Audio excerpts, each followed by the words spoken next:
Hi, my name's Warner Gibbs and I was working with Qantas since 1959 until I retired in 1990. Many years of fun. I started off in engineering, didn't like it, so I transferred to cabin crew in 1961 and there I stayed until my retirement.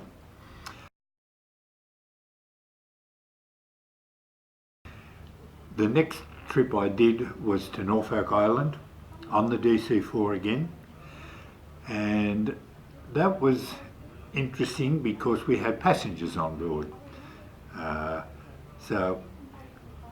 They said to me, now when you get over Norfolk Island, when you get over Hayman Island, turn the ovens on and then we'll be right. So that's what I did, and everything worked out perfectly because the other crew had been there before. And then we went down to Auckland and came back the same way.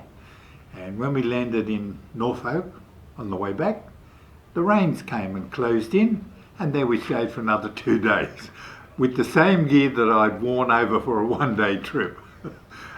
The same shirt, same trousers, same socks, same shoes, the same everything. So that was the start of my flying days. Well, the next one I did was a Super Constellation, which was from Sydney to Port Moresby to Manila. And that was a freighter come passenger. And the flight would continue off from Manila to Tokyo, and the crew would change in Manila. So we'd go up to Manila.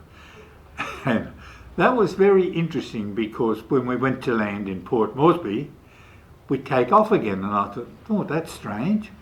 We had a second go at landing and we didn't land. And I thought, I wonder what's going on. I didn't know. This is my first trip on a big aeroplane like a Super Connie. So eventually we landed and I said to the engineer, what happened? And he said, oh, we got wind drafts. It wouldn't let us land. It kept lifting us up. We had to go around again. So that was an interesting flight. And then on the way home, they said, well, you're the junior crew member. You've got the first sector on to look after the passengers. I thought, oh, this will be good, they'll all go to sleep. And the bell rang, and this woman, I went up and she was Dutch. I'll never forget it. She said, I'm terrified of flying. I said, why? She said, look, the engine's on fire. And I look out, all the cowling was red from the exhaust to the engine. And while I'm looking at it, all of a sudden the propeller stops. So I pulled the blind down. I'm terrified too. Pulled the blind down. I said, look, don't worry. I said, I was in engineering and I know that's from the exhaust to the engine. So it's not a fire at all.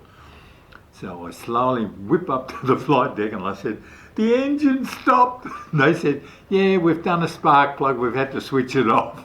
So everything was fine and cosy.